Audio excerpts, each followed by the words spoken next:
SCP-217. Object Class Keter. Special Containment Procedures. The containment area is to be kept behind 2 reverse pressured airlocks. Chemical shower sterilization, fully contained atmosphere hazmat suits, and 24-hour post-interaction quarantine and testing are mandatory for all personnel. Should containment be breached, the blast doors for the containment and research area will seal, and chemical agent SCP-217-11 will be pumped into the air. Any human exposed to SCP-217 are to be contained and held for observation. Any items touched by those affected by 217 must be sterilized. SCP-217 is a virus incurable by current means with a 100% infection rate. It affects all organisms in the kingdom Animalia and can be spread through touch or contact with bodily fluid. SCP-217 is very hardy and can survive for years outside the host body. The process of infection is very slow, with some subjects going several years before manifesting any symptoms.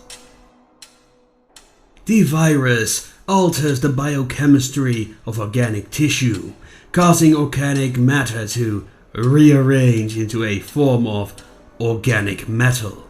The process involved with the change is not yet fully understood, but the advanced stages are well documented. A subject will begin to turn into a complex arrangement of gears and clockworks, these taking over the former biological functions. The advanced stage of infection is reported to be very painful, but early stages are often unnoticed, with only vague feelings of confusion, insomnia, and joint stiffness. Hearts are replaced by gears and small tubes, joints by gear networks, eyes by the structures, not unlike those of primitive hand-crank film cameras, the liver, etc., etc. SCP-217 first manifests itself on the outside of the body in all creatures except for mammals. In mammals, on the other hand, it first converts the inside structures of the body before manifesting itself on the outside. This can cause those infected to go on for very long periods of time without knowing it's infected. The virus has even shown to totally convert the inside of the body before showing any external visible symptoms.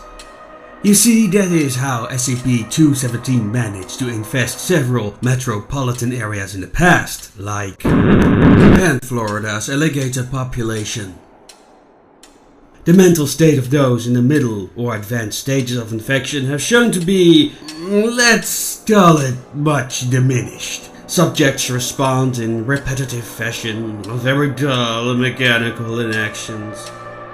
They are also easily distracted and confused and appear to be generally irritable when faced with new problems. In addition, research on a fully converted brain has document 217-6. These are notes on some of the symptoms. Subjects infected with SCP-217 have, at early stages, reported no major symptoms aside from increased lethargy and a lack of emotional response.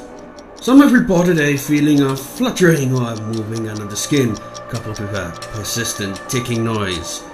The noise seems to be most prominent when it infects the shoulders, neck, and head. However, for some reason, it is inaudible by recording equipment when pressed against the infected area. Initial infection by SCP-217 is, well, as I already said, nearly undetectable. As the infection advances, subjects will begin to feel sharp, tearing pains in areas that have been converted. It has been compared to a knife wound or a deep muscle tear, and can persist for hours or even several days, depending on the subject and the area infected. The new Clockwork organs appear to tear and rip at tissue for a short time before becoming fully integrated and settling in.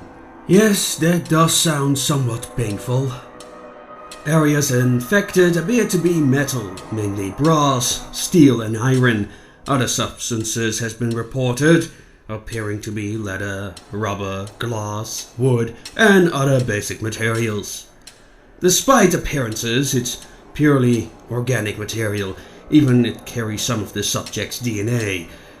Anyway, organs and tissues affected appear more resilient than normal, carrying the same strength and density as the materials they resemble, instead of normal tissue density.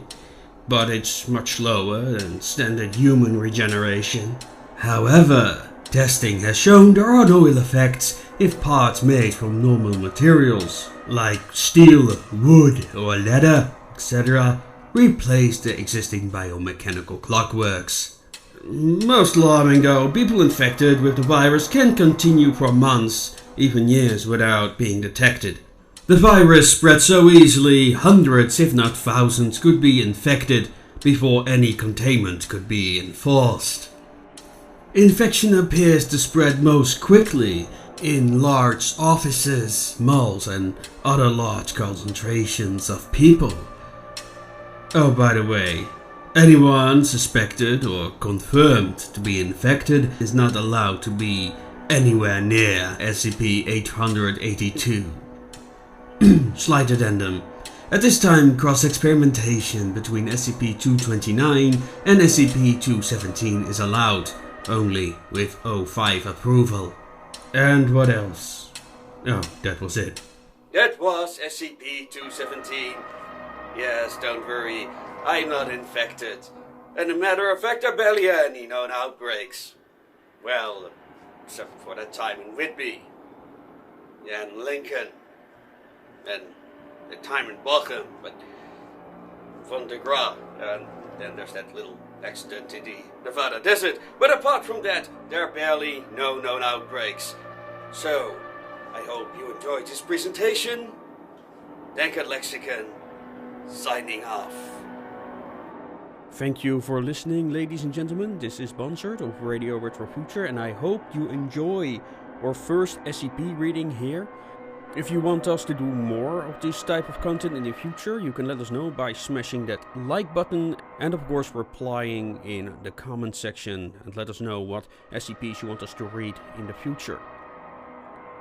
A special thank you to Musical Wizardry for letting me use his background music, and Cornelis Sagan for letting me use his image of the steampunk virus.